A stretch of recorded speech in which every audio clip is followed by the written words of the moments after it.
അല്ല ഇപ്പൊ ഇലക്ഷന് നിൽക്കണമെങ്കിൽ ഒരു എഡ്യൂക്കേഷൻ ക്വാളിഫിക്കേഷൻ കൊണ്ടുവരണം. അതിന്റെ കുഴപ്പമുണ്ട്. കാരണം അല്ലെങ്കിൽ പല കാര്യം അവർക്ക് അറിയാൻ പറ്റില്ല. അല്ല ഇപ്പൊ IAS പഠിച്ച ഒരാൾ ചിലപ്പോൾ 10ാം ക്ലാസ് വിദ്യാഭ്യാസമുള്ള സെലക്ട് അടിക്കേണ്ട. ഡോക്ടർ രാജാൻ സ്വാമി എന്ന ആളാണ് IAS ഓഫീസർ. അയാൾ IIT എല്ലാവരും തോപ്പറേ. അയാളെ 10ാം ക്ലാസ് പാസ്സാത്ത രാഷ്ട്രീയക്കാരാണ് കൊടുക്കിയിരിക്കുന്നത്. അതാണ് ഞാൻ ചോദിച്ചത്. അപ്പൊ ആ ഒരു മാറ്റം ആവശ്യമുണ്ട്. ഒരുപാട് ചേഞ്ച് ആവശ്യമുണ്ട്. നമ്മുടെ കോൺസ്റ്റിറ്റ്യൂഷനിൽ തന്നെ വളരെ പ്രശ്നമുണ്ട്. അതല്ലേ അംബേദ്കർ പറഞ്ഞു, ഇത് റോങ് ആൾക്കാർ ഉപയോഗിച്ചാൽ റോങ് രീതിയിൽ ഉപയോഗിക്കും. വളരെ ബൾക്കിയും ബോറോഡ് ആയിട്ട് കോൺസ്റ്റിറ്റ്യൂഷൻ ആണ്. അതിന്റെ ഒരുപാട് ലീഗലായിട്ട് ഒരുപാട് പ്രശ്നമുണ്ട്. ഒരുപാട് ടൈം എടുക്കും. ജുഡീഷ്യൽ കോർട്ട് ലേറ്റ് ഉണ്ട്. പോലീസ് കറപ്റ്റാണ്. ഞാൻ തൊപ്പിയായി ചെയ്തല്ല അറസ്റ്റ് ചെയ്യാൻ കാരണം പോലീസ് കറപ്റ്റായി കൊണ്ടാണ്. അപ്പൊ ലീഗലായിട്ട് പോലീസ് പല പ്രശ്നമുണ്ട്. അതായത് പൈസ കൊടുത്തിട്ട് ആർക്ക് വേണമെങ്കിലും വിലക്ക് മേടിക്കാം. കറപ്റ്റാണ്.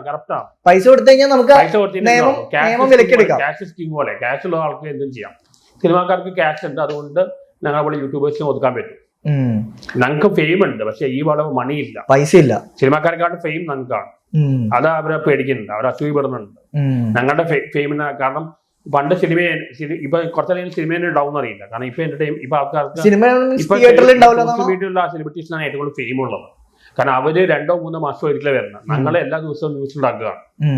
അല്ല സിനിമ ഉണ്ടാവില്ല എന്ന് പറഞ്ഞാൽ മനസ്സിലായില്ല. അതിന് എന്റർടൈൻമെന്റ് മാറിക്കൊണ്ടിരിക്കുകയാണ്. ആൾക്കാർക്ക് ഒരുപാട് വേറെ പല എന്റർടൈൻമെന്റ്. ഇനി കുറച്ചധികം ഇപ്പൊ ഈ സോഷ്യൽ മീഡിയ ഉണ്ടാവില്ല. ഇപ്പൊ ഇലോൺ മസ്ക് പല ഇതെല്ലാം മാറിക്കൊണ്ടിരിക്കും. വളരെ ഡൈനാമിക് ആയി ആർട്ടിഫിഷ്യൽ ഇന്റലിജൻസ് വന്നു. ഇത് വന്ന് എല്ലാം മാറിക്കൊണ്ടിരിക്കുകയാണ്. അപ്പൊ എന്റർടൈൻമെന്റ് ഇത് മാറിക്കൊണ്ടിരിക്കുകയാണ്. രമേശ് പിഷാരടി പറഞ്ഞതാണ്, പുള്ളിയെല്ലാം പല കാര്യം ചെയ്യാൻ കാരണം പുള്ളിക്ക് സിനിമയെ ഇപ്പോൾ എന്റർടൈൻമെന്റ് അല്ല. വേറെ സിനിമ ബേസിക്കലി എന്റർടൈൻമെന്റ് അല്ല, മെസ്സേജും എന്റർടൈൻമെന്റ് ഉണ്ട്. പക്ഷെ അതിന് മാറി. ഇപ്പൊ 2K ഇഷ്ടം സിനിമ കണ്ട അവർക്ക് ഗെയിമിംഗ് മറ്റേക്ക് താല്പര്യം. അതുകൊണ്ടാണ് തൊപ്പിയിൽ ഇഷ്ടപ്പെടാൻ കാണും. വരാൻ പോകുന്നുണ്ട്. അല്ല ഇപ്പൊ ഡിജിറ്റൽ ഫാമിലിയുടെ സിനിമയ്ക്ക് പോയിക്കൊണ്ടിരുന്നത്. ഇപ്പൊ അങ്ങനെ പോകുന്നില്ല.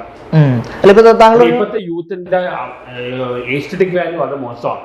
അതാണ് കോക്കിന്റെ റിവ്യൂലും കാണും. ഏറ്റവും കൂടുതൽ ഓടുന്ന മാസ് മസാല മൂവീസാണ്. വേറെ നല്ല മൂവീസുകൾ കാണുന്നില്ല. അല്ല കോക്കിന്റെ റിവ്യൂ കാണുന്ന എന്റർടൈൻമെന്റിന് വേണ്ടി മാത്രമല്ലേ ആളുകള്? സിനിമ എന്റർടൈൻമെന്റ് അല്ല. അല്ല ഞാൻ ചോദിച്ചാൽ കോക്കിന്റെ റിവ്യൂ കാണുന്ന എന്റർടൈൻമെന്റ് ആണ്. അതുകൊണ്ടാണ് ഉള്ളിലോനെക്കാട്ട് ആൾക്കാര് കോക്കിന്റെ റിവ്യൂ കാണുന്നത്. പക്ഷെ ആ ഒരു റിവ്യൂ കണ്ടുകൊണ്ട് സിനിമ കാണാൻ പോവാതിരിക്കുന്നു തോന്നുന്നുണ്ടോ? ഇല്ല. കാരണം പുള്ളി നെഗറ്റീവ് കൊടുത്ത് പല പടം ഓടിയുന്നുണ്ട്. അതെ, കാതൽ അല്ലെങ്കിൽ മിന്നൽ മുരളി, കുറെ പടം ബേസ്ബോൾ പടം ഇതെല്ലാം ഓടിയുണ്ട്. പക്ഷെ പുള്ളി പോസിറ്റീവ് പറഞ്ഞ പടങ്ങൾ ആൾക്കാരാണ് പുള്ളി കൊപ്പി വെച്ചത്. കാരണം പുള്ളി നെഗറ്റീവ് കൊടുത്ത് പല പടം ഓടിയുണ്ട്. പോസിറ്റീവ് റൊമാൻസ് പോസിറ്റീവ് കൊടുത്തു. അതെന്താണ് മനസ്സിലാവുന്നത്? It is only his opinion. എനിക്ക് ഫസ്റ്റ് അറിയാൻ പുള്ളി വിളിക്കാറുണ്ടല്ല. Personal it's only his opinion, it's not a review. ഇപ്പൊ താങ്കൾ കഴിഞ്ഞ ദിവസം ഫേസ്ബുക്കിൽ കോക്കിനെക്കാട്ട് റിവ്യൂ കുറച്ച് ജനം തോന്നിയത് ഉണ്ണി വ്ലോഗിന്റെയാണ്. പക്ഷെ ഉണ്ണി വ്ലോഗ് കുറച്ച് ഇതല്ലേ, എന്താ പറയാ, ജാതി വരെ കൊണ്ടുവരിക. പുള്ളിയുടെ റിവ്യൂ എന്ന് പറഞ്ഞാൽ അയാളൊരു പേടിക്കൊണ്ടു മറ്റേക്കാണ്. അല്ല പക്ഷെ പുള്ളി അതിനകത്ത് ഭയങ്കരമായിട്ട് എന്താ പറയാ സോഷ്യൽ മെസ്സേജുകളൊക്കെ നോക്കുന്ന, അല്ലെങ്കിൽ എന്താ പറയാ സോഷ്യൽ റെസ്പോൺസിബിലിറ്റി എന്നുള്ള രീതിയിലൊക്കെയാണ് സിനിമേനെ കാണുന്നത്. എന്റർടൈൻമെന്റ് അല്ല. അപ്പൊ സിനിമയ്ക്ക് ആവശ്യമുള്ളത് കൊണ്ടായിരിക്കില്ല അങ്ങനത്തെ കുറെ കണ്ടന്റുകൾ കൊണ്ടുവരുന്നത്. തിലകൻ സാർ പറഞ്ഞ സിനിമയുടെ ലക്ഷ്യം പറഞ്ഞത് മെസ്സേജ് കൊടുക്കുക. മെസ്സേജ് കൊടുക്കുമ്പോൾ അതൊക്കെ ബോർ അടിക്കാൻ വേണ്ടിയാണ് എന്റർടൈൻമെന്റ് ആഡ് ചെയ്യുന്നത്. പക്ഷെ യൂത്തിൽ വെക്കുന്ന എന്റർടൈൻമെന്റ് ആയി മാത്രമേ മാറുകയാണ്. നിങ്ങളിപ്പോ അമേരിക്കൻ മൂവി എടുത്തോ, അതിന്റെ എന്റർടൈൻമെന്റും ഉണ്ടാവും, മെസ്സേജും ഉണ്ടാവും, എല്ലാം ഉണ്ടാവും. ഇതിന്റെ എല്ലാ കോമ്പിനേഷൻ വരുന്ന സിനിമയാണ്, അല്ലാതെ എന്റർടൈൻമെന്റ് മാത്രമല്ല. അത് ഇപ്പോഴത്തെ യൂത്തിന് എന്റർടൈൻമെന്റ് മാത്രമേ മാറുകയാണ്. നല്ല മെസ്സേജ് കൊടുക്കാൻ പറ്റും. സിനിമയ്ക്ക് ഒരുപാട് നല്ല കാര്യം ചെയ്യാൻ പറ്റും. ഇപ്പൊ അമേരിക്കാന്റെ താരം സമീൻ പറഞ്ഞാൽ എത്രയോ ഗുണം ഉണ്ടാക്കി. അങ്ങനെ ഒരുപാട് ഇൻഫ്ലുവൻസ് ചെയ്യാൻ പറ്റാണ് മീഡിയ, സീരിയസ് മീഡിയ എന്ന് പറഞ്ഞ് ഈ അടൂരിനെ പോലെ അടൂര് ജെന്യുവനായിട്ട് എനിക്ക് തോന്നിയിട്ടില്ല. കാരണം പുള്ളി ഒരേ ഫോർമാറ്റിലാണ് സിനിമ ഇറങ്ങി അവാർഡ് കിട്ടാൻ. ഇവിടുന്ന് അവാർഡ് കിട്ടും, പുറത്ത് പോയി ഫിലിം ഫെസ്റ്റിവൽ കാശുണ്ടാക്കും. ശരിക്കുള്ള ഫിലിം മേക്കറാണ് ജോൺ അബ്രഹാം പണ്ടാണ്. ഇപ്പോഴത്തെ ജോൺ അബ്രഹാം അല്ല, പണ്ട അങ്ങനത്തെ ആൾക്കാരുണ്ട്. അവർക്ക് real film makers. Adoor genuine film മേക്കറായിട്ട് എനിക്ക് തോന്നിയിട്ടില്ല.